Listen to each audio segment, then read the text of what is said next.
Listo, muy buenas noches con todos y cada uno de los presentes. Es un gusto una vez más compartir estos espacios de periodismo en llamas junto a ustedes, querida audiencia, en la cual hacen posible cada semana, en cada ocasión, poder compartir con ustedes sobre estos temas de interés nacional para ponerlos a su consideración. Que como siempre digo aquí, ustedes son los quienes tienen la última palabra y ustedes sacan sus propias conclusiones. Agradecerles y decirles que aquí procuramos, creemos en la diversidad de voces, más que nada aprender de nuestros queridos invitados para que ustedes puedan tener un criterio propio y más que nada llegar a profundidad a la verdad sobre estos temas de interés nacional. Esta noche tenemos un invitado muy especial. Contamos con la participación del economista Diego Borja. Me permito presentarle entrevistado. Él fue ministro de Finanzas en el gobierno de Alfredo Palacio, fue ministro coordinador de política económica en el gobierno de Rafael Correa, fue también director general del Banco Central, es catedrático, también es analista económico sobre muchos temas ligados a esta materia. Me permito presentarme, estimado economista, le saluda John Bieber, yo soy politólogo en formación de la Universidad Casa Grande desde Guayaquil, esperando que se encuentre muy bien, ojalá la temperatura ya no esté tan fría como se dice, acá en cambio hace calor, a veces frío, pero bueno, tratamos de acoplarnos a eso. Pero bueno, qué gusto tenerle, economista, esta noche, ¿cómo le va? Un gusto. Buenas noches, igualmente un gusto estar en este diálogo con usted y a través suyo con la audiencia, pues a nivel nacional y en Guayaquil, ¿no? Correcto, estimado economista. Precisamente, para comenzar el diálogo, tenemos algunos temas con los cuales quisiera abordar con usted y más que nada que la audiencia los pueda conocer a profundidad y conocer su visión, su perspectiva y su historia. Quiero empezar con este tema que fue sin duda polémica la semana pasada y también usted habló mucho de esto en los medios de comunicación, pero sí quisiera como que abordarlo a profundidad y si se quedó algún tema quizás en algunas de sus entrevistas, quizás aquí para que nos lo pueda profundizar e ir abordando mucho más. Y es el tema del caso Perenco, estimado economista. ¿Nos podría explicar qué significa este caso? ¿Pudo haberlo ganado el Ecuador? ¿Quiénes fueron los actores involucrados? ¿En qué época se desarrolló? ¿Cuál fue su papel en ello? ¿Puede comentarnos un poco al respecto, economista? Cuando el Ecuador pasa una ley con el objetivo de equilibrar los contratos de participación que el Estado había firmado con empresas petroleras transnacionales desde finales de los años 90 y desde inicios del siglo XXI. En esos contratos, normalmente las empresas transnacionales se llevaban la mayor parte del petróleo. Había casos en los que era el 80, el 82% más, y al Estado se le dejaba la menor parte siendo el dueño del recurso. Esos contratos se basaban en lo que se llama el precio de equilibrio. Era un precio que negociaba la empresa con el Estado y ese precio ya incluía la recuperación de costos y de inversión y también la ganancia. Antes del año 2006, los precios de equilibrio de estos contratos estaban entre $15 por barril y 23, $24 por barril. Pero después del año 2006, de inicios del 2006, empieza a haber una subida de los precios del petróleo y el excedente de estos precios con respecto al precio de equilibrio se lo llevaba igualmente en su totalidad la empresa transnacional y el Ecuador no se beneficiaba en nada del aumento de los precios. Por eso es que el Congreso de la época, el Congreso del año 2006, aprueba la Ley 42. ¿Qué era la Ley 42? Era una norma que permitía repartir el excedente del precio del petróleo por sobre los precios pactados con las empresas transnacionales. Ejemplo, si el precio pactado era $20 por barril y el precio internacional subía $50 por barril, esos $30 restantes, entre 20 y 50, se repartía el Estado 50% y la empresa 50%. Eso hizo la Ley 42. Entonces era un sistema que normaba la repartición del excedente del precio por sobre el precio de equilibrio del contrato. Y en ese sentido, estimado economista, yo he escuchado mucho de que, por ejemplo, antes, a principios de los 2000 o incluso más atrás, se decía, por ejemplo, de que las empresas se llevaban el 80% y el Estado apenas conservaba el 20%. Para explicar un poquito más al respecto, usted también mencionaba de que esta nueva ley, por ejemplo, tuvo la acogida de los partidos políticos de la época en la cual todos se pusieron de acuerdo en que era una ley beneficiosa para el país, para que precisamente el Estado pueda garantizar asistencia social, programas, proyectos de inversión, etcétera. ¿Puede abordarnos un poquito más al respecto de aquello, por favor? Claro, efectivamente es así. O sea, antes de esta norma, antes de estas leyes y de estas regulaciones, el Ecuador, siendo el dueño del recurso, se beneficiaba en la menor parte de ese recurso. Siendo el dueño del recurso, porque la Constitución del año 98, en su artículo 247, ya decía que el Estado es el dueño del recurso petrolero, pero eso era letra muerta, porque en los hechos no se obtenía el recurso, los ingresos, en la medida o en equilibrio con esta condición de propietario del recurso. Entonces, frente a esta situación, la ley se aprueba en el Congreso, como era una ley justa, que permitía que también el Estado se beneficie y no solamente las empresas, fue apoyada por todos los bloques parlamentarios, salvo el Partido Social Cristiano, que se abstuvo. No votó en contra, pero se abstuvo. El resto de partidos lo apoyó. Ahí estaba el PRIAN, el PRE, la Izquierda Democrática, el Pachacuti, el MPD, el Partido Socialista, etcétera, ¿no? Entonces, se puede decir que hubo un consenso político en la Asamblea para pasar una ley que beneficiaba evidentemente al Estado y a la sociedad ecuatoriana. Con esta ley, entonces, las empresas que estaban en los contratos de participación tenían ya un referente de cómo se iba a repartir aquella parte del precio que excedía al precio de equilibrio. Aquella parte del precio que excedía al precio de equilibrio. Ya le digo, si es que en los años posteriores aumentó el precio del petróleo y no se hubiera tenido esta ley, cuando el precio, por ejemplo, pasó a más de $100 por barril, todo ese excedente hubiera sido propiedad de las empresas y no se hubiera beneficiado en nada el Estado ecuatoriano. Usted ha venido manifestando también de que, por ejemplo, hubo una pésima defensa por parte del Procurador General de aquella época, incluso con el accionar desde aquella época, pasando por muchos, como por ejemplo Garaycoa, Íñigo Salvador, etcétera, etcétera, entre otras autoridades. ¿Pudimos haber ganado este caso en otras condiciones con una mejor defensa o criterio o argumento? ¿Qué opina usted al respecto en ese manejo de los procuradores en sí? Mire, ahí hay un problema de base, que es el que esos contratos se firmaron diciendo que el tribunal arbitral al que se acudiría en caso de que hubiera controversia era el CIADI. El CIADI es un tribunal arbitral que está en Washington, es un tribunal que nunca le ha dado la razón a los países latinoamericanos. Tiene una serie de normas y de reglas de funcionamiento que son completamente asimétricas. Por ejemplo, solamente las empresas pueden demandar a los estados, pero no viceversa. El Estado no le puede demandar a las empresas en ese tribunal. El monto de los honorarios de los jueces está en función de las multas. Mientras más alta la multa, más alto el honorario. Entonces ahí hay un incentivo perverso también para la fijación de las multas. Son pocos jueces los que rotan alrededor de los laudos arbitrales. Y que yo conozca, nunca se ha ganado un arbitraje en ese espacio. Entonces era muy difícil de suyo ganar ahí. Es un tribunal, ya le digo, en contra, donde se acepta mucho la presión de las empresas, el lobbying de las empresas, etcétera. Por eso es que la Constitución del 2008 prohíbe esto. En el artículo 422, la nueva Constitución, la del 2008, dice que el Ecuador no tiene que someterse a esos tribunales arbitrales porque ya se sabe que ahí pierde, ¿no? Pero en ese momento estaban firmados así los contratos por los funcionarios de la época, y cuando vienen las demandas, sabiendo esa situación tan complicada, la Procuraduría como institución no hizo una defensa al nivel de exigencia, de dificultad que tenía ese tribunal. No lo hizo. Y empieza usted a escuchar a gente de la Procuraduría que hacía afirmaciones completamente imprecisas, y que en un momento determinado, si tenían esto en su cabeza, obviamente iban a ir con una defensa menos que mediocre. ¿Qué informaciones imprecisas? Por ejemplo, decía, el Ecuador tiene que ir a defenderse dado que ha cambiado las condiciones de los contratos. Eso es una imprecisión total. El Ecuador no cambió los contratos. Jamás se alteró el precio de equilibrio, los plazos, los volúmenes, para nada.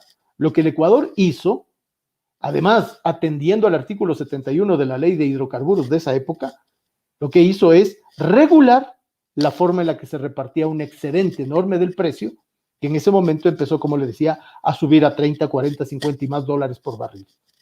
Por eso, yo considero que al no haber violado ninguna norma, al haber apegadose a la Constitución, a las leyes, a la institucionalidad reinante, teníamos que haber ganado ese arbitraje, pero en la condición del CIADI, como árbitro vendido, y la mala defensa nos han llevado a perder este arbitraje.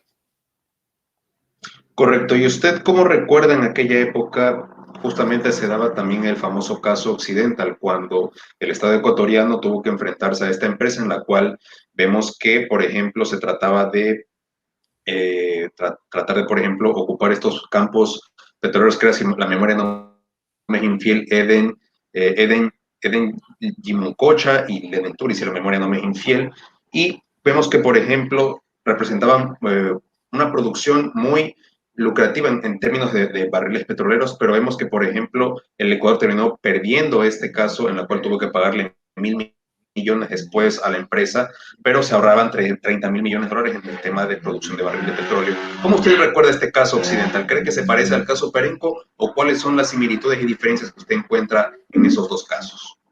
La similitud es que en los dos casos se acude al tribunal arbitral del CIADI, y en los dos casos de este tribunal arbitral, a pesar de haber cumplido con las normas, le da la razón a la empresa transnacional. El caso de Occidental es más escandaloso todavía, porque en el caso de Occidental, esa empresa viola el contrato. En el contrato se decía que para poder vender acciones, la empresa tenía que tener la anuencia del administrador del contrato, del árbitro del contrato, del juez natural del contrato, que era el ministro de Energía. Sin embargo, Occidental vende esas acciones sin la anuencia del Estado ecuatoriano, o sea, viola el contrato, que era causal de caducidad. El Estado ecuatoriano hace efectiva la cláusula de caducidad por la violación del contrato por parte de Occidental. Resulta que Occidental va al CIADI, a pesar de haber violado el contrato, ¿no? A pesar de haber incumplido el contrato que le conducía a una cláusula de caducidad, y el CIADI le da la razón. Entonces, ya no puede ser más flagrante la postura en contra, incluyendo cuando ya las cosas son evidentes.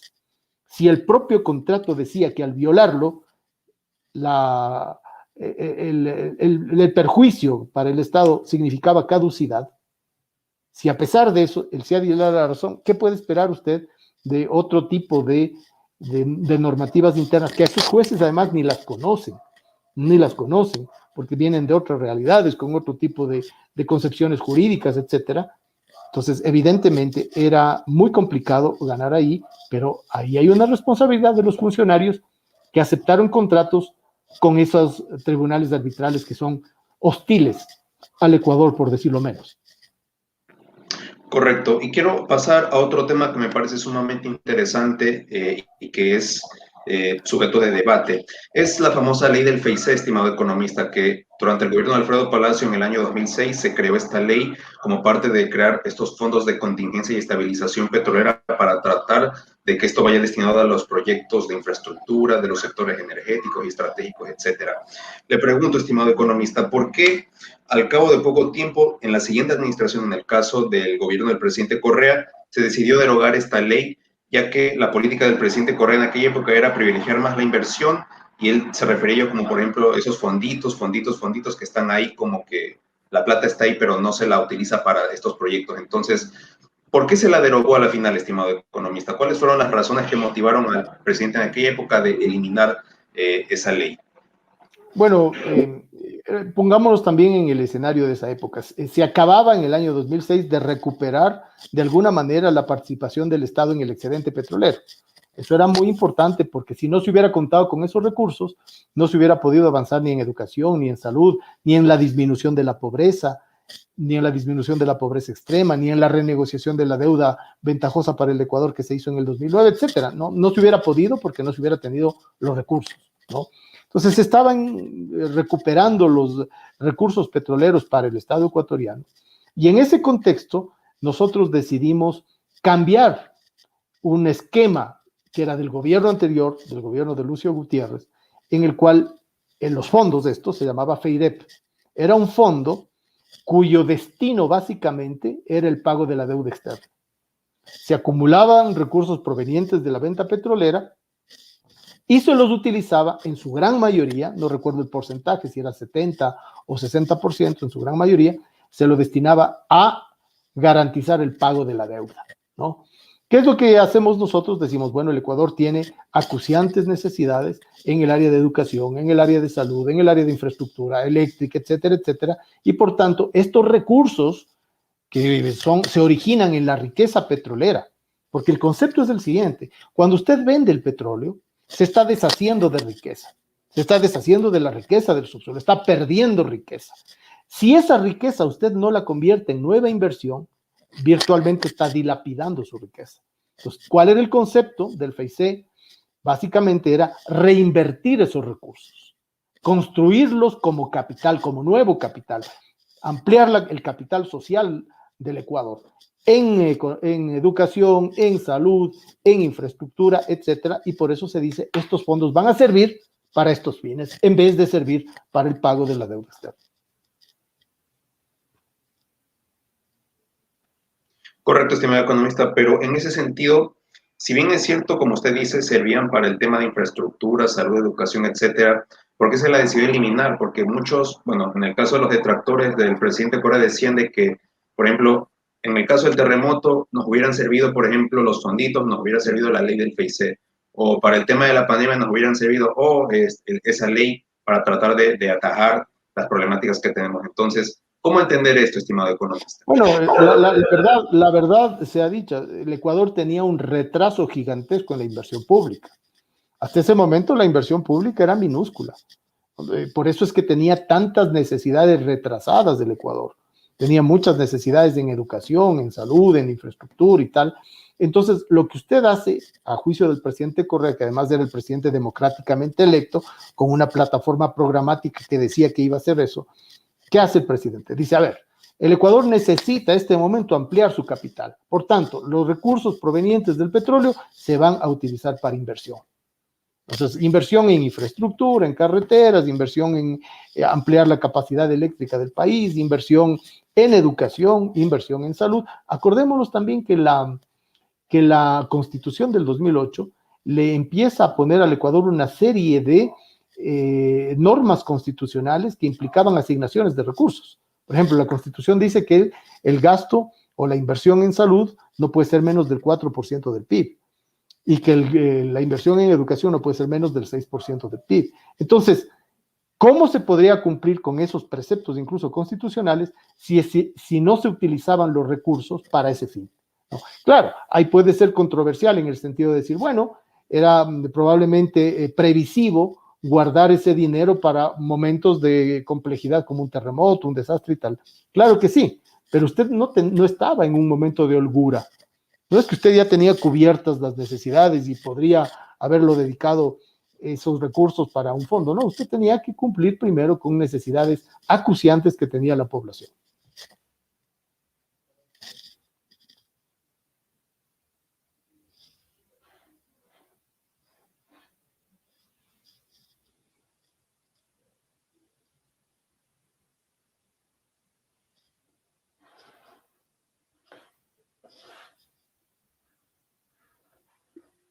Disculpe, estimado economista, tuve un problema técnico. ¿Podría repetir la última parte? Disculpe, por favor. ¿Cuál parte? ¿Hasta dónde llegamos? ¿Me escucha? Sí, yo le escucho bien. Aló, aló. Yo le escucho bien.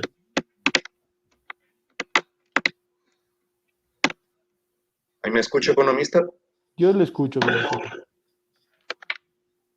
Ya usted sí me escucha, pero yo no le puedo escuchar. A ver, ahí. Yo le escucho perfectamente bien.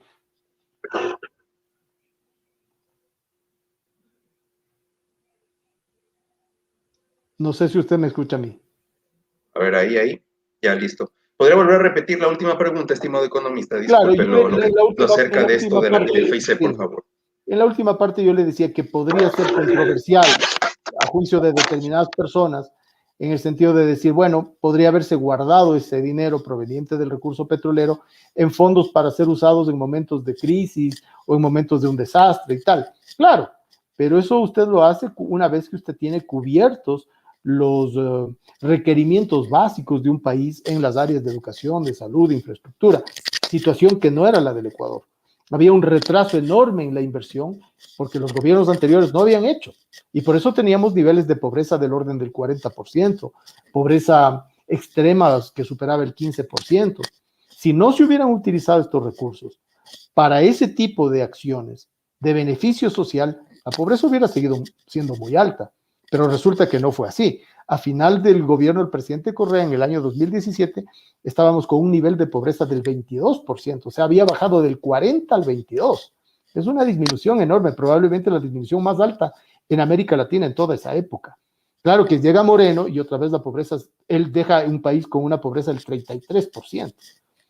Pues volvemos a subir 10, 11 puntos. Precisamente porque no había este concepto de protección social, de inversión social y de inversión pública. Entonces, ya digo, es controversial el asunto porque si no hubiera habido esta utilización de los recursos, la situación económica y social del país hubiera sido altamente vulnerable. Correcto, estimado economista. Y solo para terminar esta parte, ¿usted considera de que esta ley debería ser reinstaurada, debería volver a ser reinsertada en ese sentido para que sea una política de Estado y que la mantengan los gobiernos de turno independientemente de la ideología política? ¿Qué opina usted al respecto? Totalmente, mire, aquí estamos hablando de un recurso que es propiedad de la sociedad ecuatoriana. Esto no puede ser patrimonio ni de la izquierda, ni de la derecha, ni de un partido, ni de otro. Esto es una defensa del Estado ecuatoriano como una unidad política, social y territorial. Le voy a poner un ejemplo que no es exagerado. Si nosotros estuviéramos en guerra, es clarísimo que la defensa de las fronteras es un objetivo nacional, no es un objetivo de la izquierda. No es un objetivo de la derecha, no es un objetivo del centro, es un objetivo nacional. Usted se une alrededor de la defensa de la heredad territorial. Y usted consideraría una traición si es que alguien diría no hay que defender las fronteras o no hay que defender la frontera marítima. ¿Por qué no tenemos ese mismo concepto para defender la heredad territorial del subsuelo? Si el subsuelo es tan importante como el suelo o como el mar. Acá lo que estamos diciendo es, por constitución, por ley, por acuerdo nacional, hemos dicho que la propiedad del recurso petrolero y de los recursos naturales son de la sociedad ecuatoriana, son del Estado.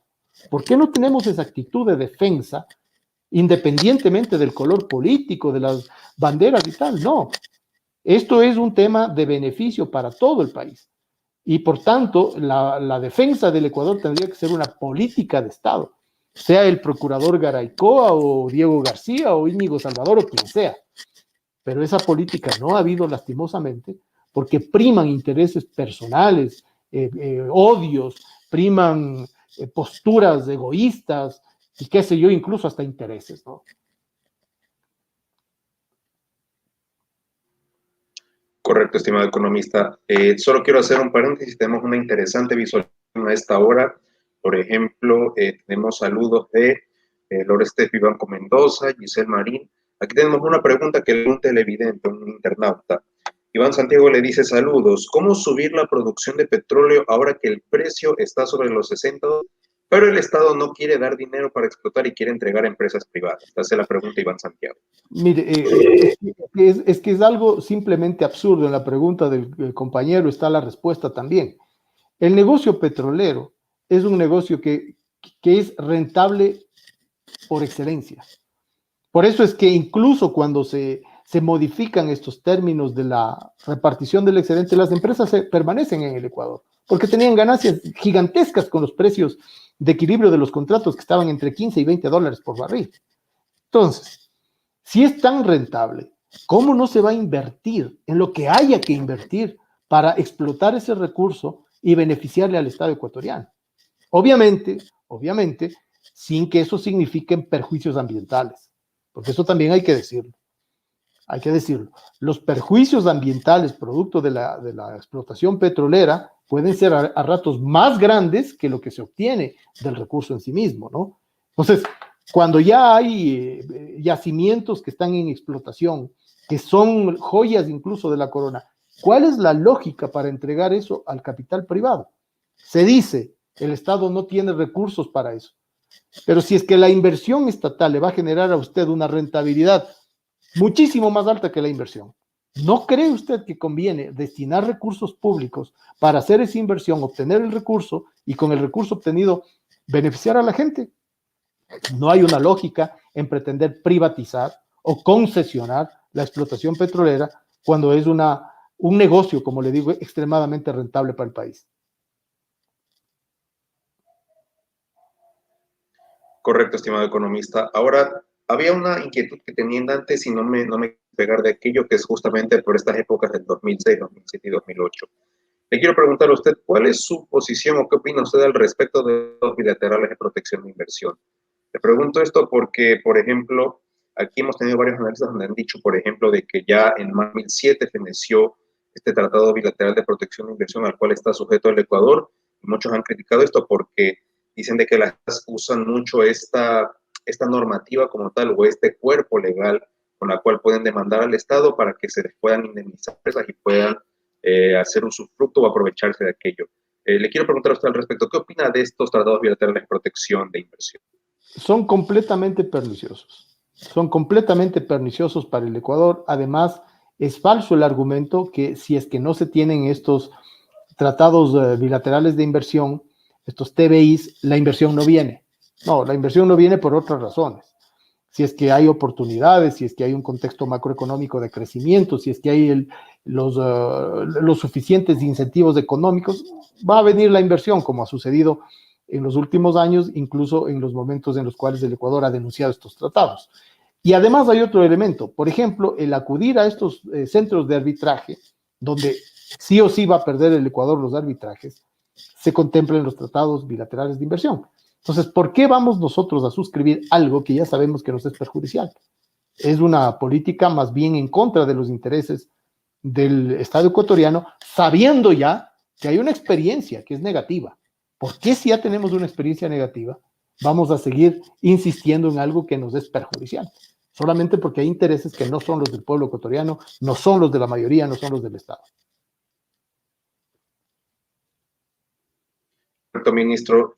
Pero usted qué piensa, por ejemplo, de que desde mayo del 2007, esto como que ya feneció, pero todavía sigue vigente? ¿Usted no cree que los gobiernos de turno deberían como que ya tomar cartas en el asunto para cumplir con lo que dice esto de que ya feneció y de que ya no más el Ecuador como que esté Absolutamente sí. y las empresas puedan aplicarla? Absolutamente sí. Es decir, lo que le estoy diciendo es, dado que el Ecuador ya denunció estos tratados bilaterales, sería un contrasentido volver a tenerlos, además en un contexto en el que la Constitución los prohíbe. Prohíbe algunos de los elementos, algunas de las cláusulas que contienen esos TBIs, porque son perjudiciales. Por ejemplo, los temas del arbitraje que estamos mencionando. Correcto. Ahora quiero pasar al tema de los bonos global, estimado economista. Le quisiera preguntar a usted, ¿fue beneficioso o perjudicial para el país lo que se llevó a cabo durante el gobierno de Alfredo Palacio? Le consulto si esta negociación fue criticada como tal en el informe de auditoría de la deuda durante el gobierno del presidente Correa. ¿Fue criticado esto al respecto? Sí, mire, ahí hay dos momentos, ¿no? Hay dos momentos. Había una enorme deuda con los bonos Global 2012 y con los bonos Global 2030. Entonces, durante la administración de la ministra Barreiro, que le sucede a Rafael Correa cuando sale del ministerio, se había iniciado la emisión de los bonos Global 2015, uno de cuyos fines era reemplazar la deuda cara de los 2012 por una deuda un poquito más barata. No tengo exactamente las cifras de cuánto era la tasa de interés de los bonos 2015, me parece que era 9.5. La de los Global 2012 era 12.8. Entonces había un margen de ahorro de unos 3 puntos porcentuales que no dejaba de ser importante en ese momento para reemplazar esa deuda más cara por una deuda un poquito más barata.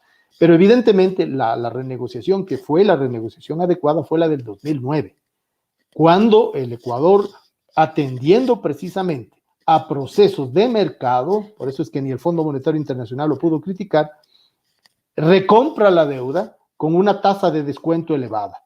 del orden del 70%, y elimina, por decirlo de alguna manera, los bonos Global 2012 y 2030, y ese ahorro, porque eran bonos carísimos, los traslada a inversión en educación, en salud, en infraestructura. Es decir, había una concepción general en esos años en el gobierno del presidente Correa en los que el objetivo central era utilizar los recursos públicos para ampliar la inversión social y para pagar la deuda social que estaba impaga, con los recursos petroleros, con los recursos del endeudamiento, etcétera. Había una línea.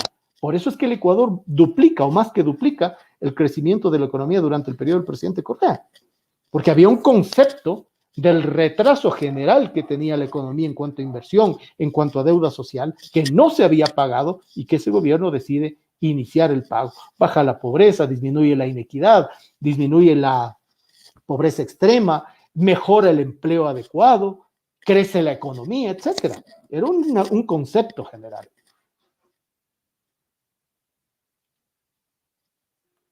Muy bien, estimado economista. Hay un oyente que le hace una pregunta a usted. Y pregunta de Héctor Quilachamín.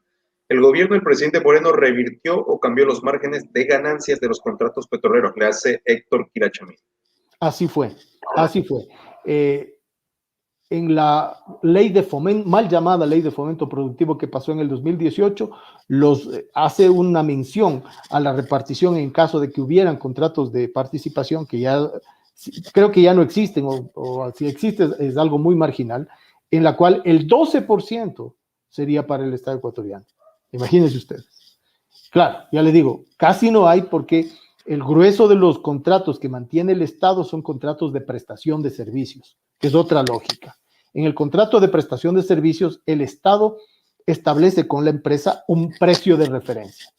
Y se dice, el precio de referencia, por ejemplo, es $30 por barril, y no importa si está el precio internacional por arriba o por abajo de ese precio de referencia, el Estado tiene que pagar el precio de referencia que ha pactado con las empresas. Es una concepción distinta a los contratos de participación.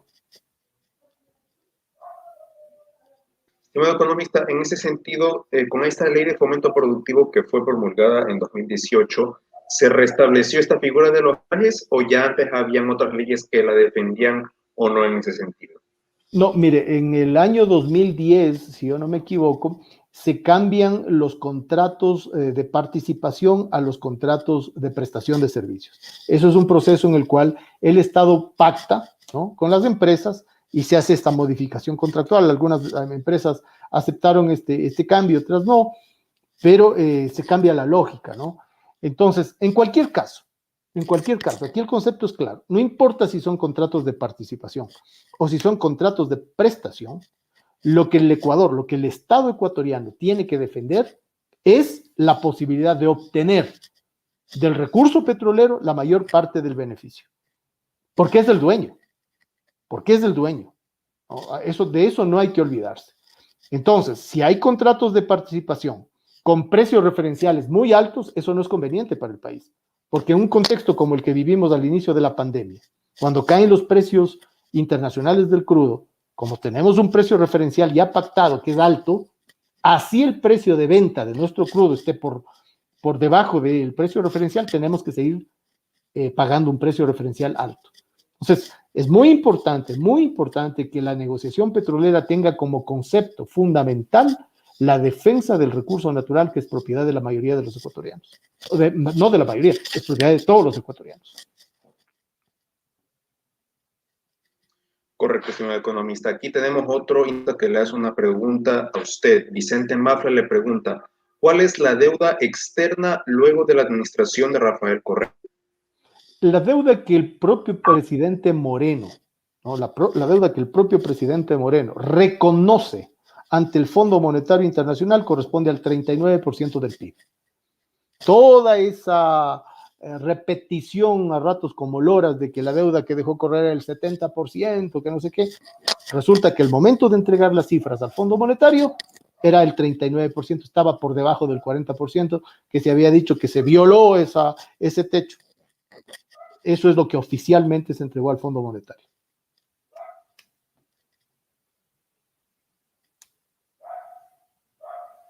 Correcto, estimado economista. Y ahora sí tengo una última inquietud de mi parte. Le quisiera preguntar sobre el tema de las preventas petroleras que comenzaron en el año 2009.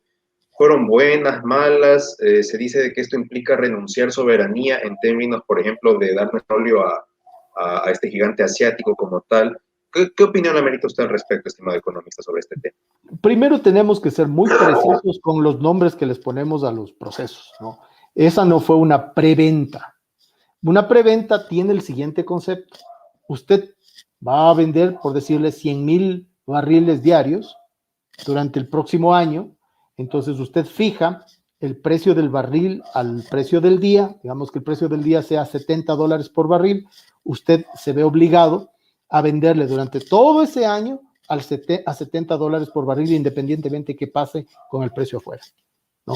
Eso no fue así. Eso no fue así. Lo que se hizo es lo siguiente. Dado que el Ecuador ya le vendía a China, ya le vendía, eso era, y ya estaba establecido eso. Lo que hace es decir, a ver, nosotros vamos a seguir con las ventas a China, pero vamos a requerir de ustedes un adelanto de los ingresos, pero los precios se van a liquidar al precio del día. O sea, si al inicio del contrato el precio estaba en $50 por barril, y una semana después sube a $52 por barril, no es que se queda los 50 del inicio del contrato, sino que entran a liquidarse esos volúmenes a los 52. Y si sube a 60, a 60. Y si sube a 70, a 70. Entonces, clarísimo, se mantiene la provisión de volúmenes, pero los precios son los precios del día. Y lo que se obtiene de China es un adelanto, ¿no? Un adelanto de la venta que se va a hacer liquidando, eso es muy importante, liquidando los precios al precio del día. En ese sentido, el concepto es distinto a una preventa, porque la preventa contempla congelar el precio, y eso no se hizo. Obviamente, por tanto, fue beneficioso. En un momento en el cual el Ecuador no tenía acceso a los mercados internacionales, en un momento de crisis mundial, acordémonos que el año 2009 golpea la crisis a las economías de la periferia, como el caso ecuatoriano, y la mayor parte de los países de América Latina decrecen. El Ecuador no decreció, creció poquito, al 0.6%, no decreció, creció poco.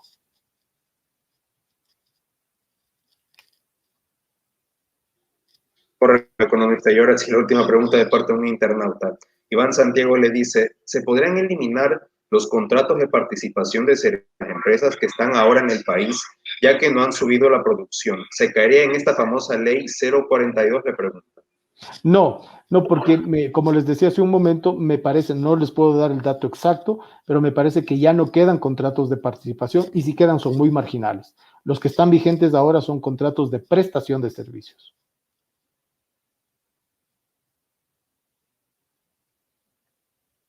Correcto, estimado economista. Créame que de verdad ha sido una maravillosa oportunidad haberle tenido en estos espacios. Créame, he aprendido mucho con su aporte, con su experiencia y más que nada conocer su versión de estos temas que sin duda alguna la gente tiene que conocer para poder sacar sus propias conclusiones y más que nada poder tener un criterio sobre esto que es a veces engorroso y complejo y a veces en los medios abordan a profundidad como debería ser. Comprometerle también para una próxima ocasión que nos pueda visitar, estimado economista, y decirle que tiene las puertas abiertas y nada, para poder seguir intercambiando estos criterios que son sumamente interesantes para la gente. Su mensaje final a la ciudadanía, estimado economista. Le agradezco a usted, les agradezco a las personas que se han conectado, y les quiero dejar con un concepto.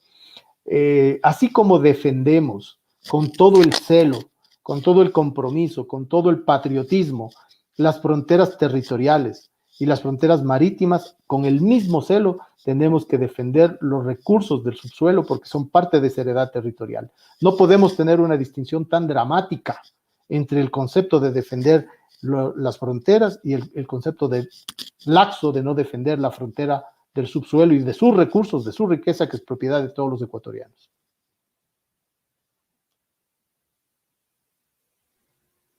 Correcto, estimado economista, de verdad agradecerle de nuevo por su tiempo, por su espacio, esperando que le haya pasado en maravilla, comprometerle para una próxima ocasión, como le dije anteriormente, esperando que sea de su agrado, y también agradecer a la audiencia. Gracias a ustedes, amable audiencia, es posible estos espacios, poder seguir creciendo y llegar a más. No olviden darle like y seguir compartiendo nuestros contenidos para seguir llegando a mucha más audiencia con estos contenidos que la gente tiene que conocer. Muchísimas gracias, estimado economista. Gracias. Que Dios le bendiga a usted, Dios bendiga a la audiencia y nos vemos en una próxima ocasión. Un abrazo. Gracias.